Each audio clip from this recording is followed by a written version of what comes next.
Hi everybody. I realized when I took a look over section 12.3 that 12.3 introduces an idea that is super important. You could argue that it is literally the most important topic in all of the future math courses you'll take, at least into calculus for a couple of courses. And it's the idea of a limit. And if you looked at the problems in the section, they talk about the limit quite a bit. I kind of forgot to make a big deal about this because it's a topic that you worked with in Algebra 2. It's a topic that we've worked with already this year. We just didn't actually use the L word. So anyway, here's the idea. If I ask you to find the limit as n approaches infinity of n squared plus 5n plus 1 over n plus 5, what I'm really asking you to do there is I'm just saying as n becomes very large, okay, what does this function get closer to? In other words, if you looked at the values of your function, remember the values of a function are the output values, right, the y values. So if you put this in a calculator and you ran up a table for very, very large values, would your function get closer and closer to any particular value? And so actually the place that we saw this earlier in the year was the idea of the horizontal asymptote. Okay, I've got a function maybe that has values that are approaching y values of 2. And so we say, hey, as x gets really large, my function is approaching 2. We just called that n behavior. We said that it was approaching y equals 2, and we said it had a horizontal asymptote of y equals 2. Okay? Another way of saying this is we could say that this function is approaching a y value of 2 as it goes infinitely far out. We could say that the limit of this function as well, actually we're dealing with x's in this graph, as x approaches infinity, the limit of function f is 2. Okay, we could just say the values of the function as n gets very large are going to get very close to 2. Okay, so it's essentially the same kind of thing we were doing when we found horizontal asymptotes. So some of these will go to infinity. Some of these will go to negative infinity, and in that case you really say there's not a limit. In other words, it can go as high as it wants to, or it can go as low as it wants to. If you want to say positive infinity or negative infinity, that's fine. If you want to say there's not a limit, also okay. Some of these will actually approach a value. So since it's been a while, I think we did this around Christmas, since it's been a while since we've done these n behavior problems, I just want to remind everybody of a couple of these. And by the way, you should at this point, based on what you did in Algebra 2 and what we did earlier in the year, you should just be able to look at these and tell what the limit's going to be. Be careful if you take a college level course, they may actually want you to show the limit process. So for example, let's see if I have enough space on the video to show this. Yeah, I do. All right, so for example, if you look at this one, what's the limit of this function as n approaches infinity? Well, if you look at the numerator here, n is being squared here, and n squared is going to grow much, much more quickly than a 5n or than a 1. Okay? If you look at the denominator, we don't have an n squared term down here. Okay? So this is growing much slower than this term, and it's growing this is growing much faster than that term as well. So we have a function where the numerator is growing much faster than the denominator. Okay? If you have a fraction where the numerator keeps getting bigger faster than the denominator, your values of your function are just going to go up forever, okay? It can hit any possible value.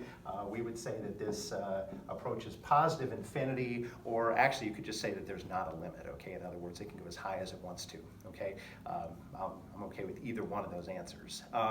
Infinity is not actually a number, so you can argue about whether or not that's a number or not. Anyway, now the formal way that we talked about showing this back in your notes when we looked at horizontal asymptotes, technically you're supposed to divide by the highest. You're basically supposed to write your expression into a different form so you can kind of see what's happening. And the strategy that we talked about is dividing each term by usually the highest power. It's really by the highest order term. Whatever term is growing the most quickly, you divide everything by that. So again, you should be able to look at this and see numerator is growing faster. A fraction whose numerator is growing faster should just keep getting bigger forever. Or you could run a table, and you could look at the table and you can see the numbers are just getting higher and higher and higher, the y values for your function. Or if you graph it, you can see that it goes up forever.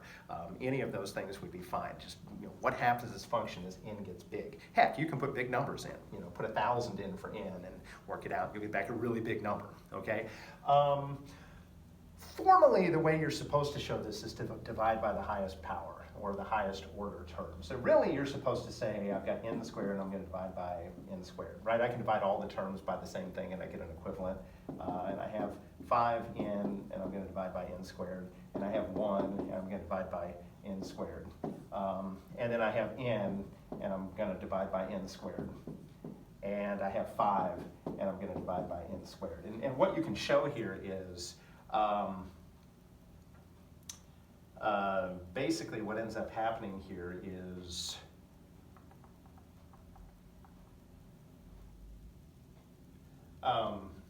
one divided by a very large number is going to go to 0.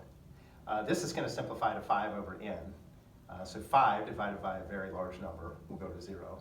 Okay, this will go to 1, right, because it's divided by itself. 5 divided by a very large number will go to 0. This simplifies down to 1 over n. 1 divided by a very large number is going to go to 0.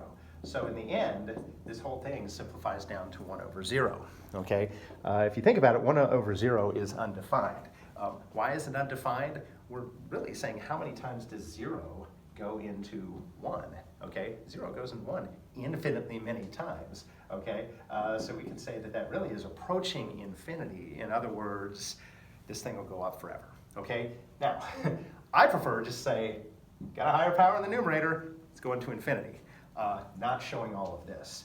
But again, you may take a college course where they ask you to show that every time. So, you need to know that's the right way to do it, even if you don't necessarily need to show it that way every time. Okay, second example. Notice, n cubed, going to grow much faster than any of these other terms. So we have a fraction where the denominator is getting big very quickly, the numerator is not getting big very quickly. So if you've got a fraction with a very large denominator and a very small numerator, it's going to approach 0. Okay, again, you could run a table of values. As you start running up values of x of like 1,000 or 10,000 or something like that, you're going to start getting decimals that are much closer and closer to 0. Okay, if you graph it, you would see that it's approaching a horizontal asymptote of 0. Okay, again, if you want to do it the long way, divide everything by the highest order term. So in this case, you'd be dividing everything by n cubed. So you would have n minus 6. And you'd have this n cubed plus 5n squared plus 7.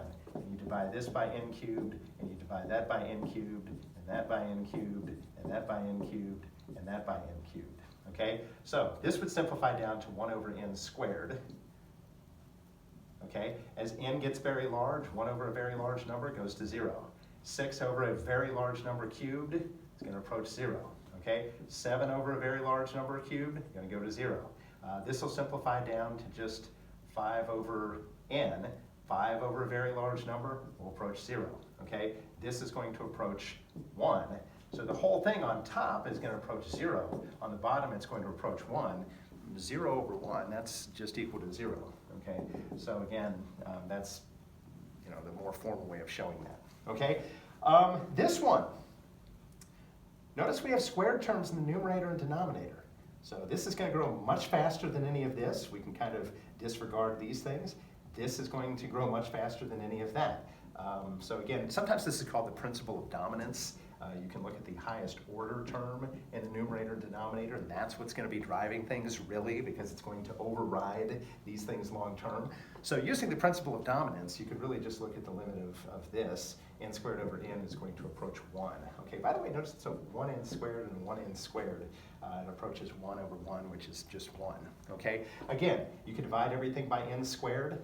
If you divided everything by n squared, this would go to 1. If you divided this by n squared, this would go to 0. If you divided that by n squared, it would go to 0. If you divided this by n squared, it would go to 0. If you divided that by n squared, you get 3 over n, which goes to 0. If you divided that by n squared, it would go to 1, and you get 1 over 1, which equals 1. So again, you can go a long way or short way, it doesn't matter.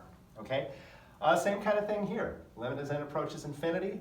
again, the squared term and the squared term, they're going to overpower these other terms. So if you want to just not look at those other terms and focus on what does 2n squared over 3n squared approach, well, just approaches a value of 2/3, okay? If you typed all that in your calculator and you ran a table and you ran very large values, you'd see that the values on your table, the outputs of your function, would be getting closer and closer to 2/3. That asymptote would be y equals 2/3 if they were asking you to do it that way, okay? And again, you could divide everything by n squared and you could see that this stuff would all cancel out. Same kind of thing here. The n cubed terms are going to dominate. As n gets really big, these are going to overpower these other values here. So this is going to approach whatever n cubed, 4n cubed over 5n cubed is going to approach. That's just going to approach a value of 4/5. So notice if the numerator and denominator highest powers are the same, it actually ends up approaching the coefficients of those values. So anyway, that's the basic idea. But that's the concept of a limit, and again, it's going to be super important. In calculus, we'll look at it from a couple different perspectives. Hopefully at the end of the year, we'll see some of that. But anyway, a little bit of terminology that we've technically never used, so really important that you've seen that. Thanks for the question, by the way. I think Owen asked about that.